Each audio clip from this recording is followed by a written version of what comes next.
శివుని ముఖంతో ఉన్న శివలింగం ఈ ప్రదేశంలో ఉందా? ఇది నేషనల్ మ్యూజియం. ఈ మ్యూజియంలో మన హిందూ దేవుళ్లకు సంబంధించిన అత్యంత ప్రాచీనమైన చరిత్ర గల అద్భుతమైన శిల్పకళలు ఇక్కడ ఉన్నాయి. ఇక్కడ విష్ణుమూర్తి యొక్క అనంతశేయుని రూపంలో ఉన్న శిల్పకళ కూడా ఉంది. ప్రాచీనమైన నటరాజ విగ్రహం కూడా ఉంది. కొన్ని ఫోటోలను చిత్రీకరించాను వారి అనుమతి ద్వారా. ఆ ఫోటోలే ఇవి. లోపల వీడియో అనుమతి లేదు. ఈ మ్యూజియంలో హిందూ దేవుళ్ళ యొక్క శిల్పాలే కాకుండా మన భారతదేశాన్ని పాలించిన రాజులు అంటే పల్లవులు, చోళులు, విజయనగర సామ్రాజ్యానికి చెందిన రాజులు, అలానే మరికొందరు రాజులు వారి కాలంలో చెక్కబడిన అద్భుతమైన శిల్పకళలు కూడా ఇక్కడ ఉన్నాయి. అదే విధంగా మన భారతదేశంలో ఉండే ఒక్కొక్క రాష్ట్రానికి ఒక్కొక్క రాజు ఉండేవారు. వారి కాలంలో ఉపయోగించిన నాణేలు అంటే డబ్బు అన్నమాట, అవి కూడా ఇక్కడ భద్రపరిచి ఉన్నాయి. అలానే మైసూరుకు చెందిన అరుదైన పెయింటింగ్స్ కూడా ఇక్కడ భద్రపరిచి ఉన్నాయి. అప్పట్లో ఉపయోగించిన రాజుల ఖడ్గాలు కూడా ఇక్కడ భద్రపరిచి ఉన్నాయి. అలానే బౌద్ధ జీవితానికి సంబంధించిన శిల్పకళలు కూడా ఇక్కడ భద్రపరిచి ఉన్నాయి. అదే విధంగా బ్రిటిష్ కాలంలో మన దేశాన్ని పాలించినప్పుడు ఉపయోగించిన నాణేలు కూడా ఇక్కడ భద్రపరిచి ఉన్నాయి. అలానే మనకు స్వాతంత్రం వచ్చినప్పుడు కూడా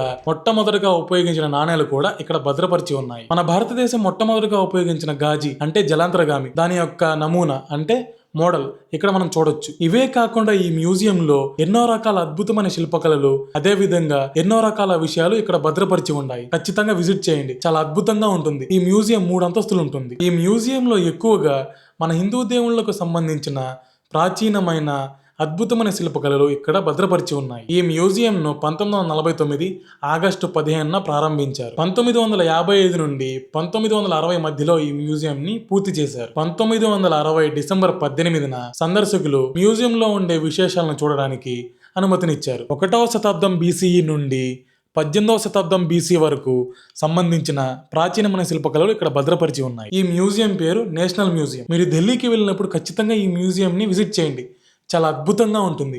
ఎన్నో విషయాలు నేర్చుకుంటారు. ఈ వీడియో నచ్చినట్లయితే లైక్ చేయండి, షేర్ చేయండి, కామెంట్ చేయండి, అలానే సబ్స్క్రైబ్ కూడా చేయండి. మరో వీడియోలో మళ్ళీ కలుద్దాం.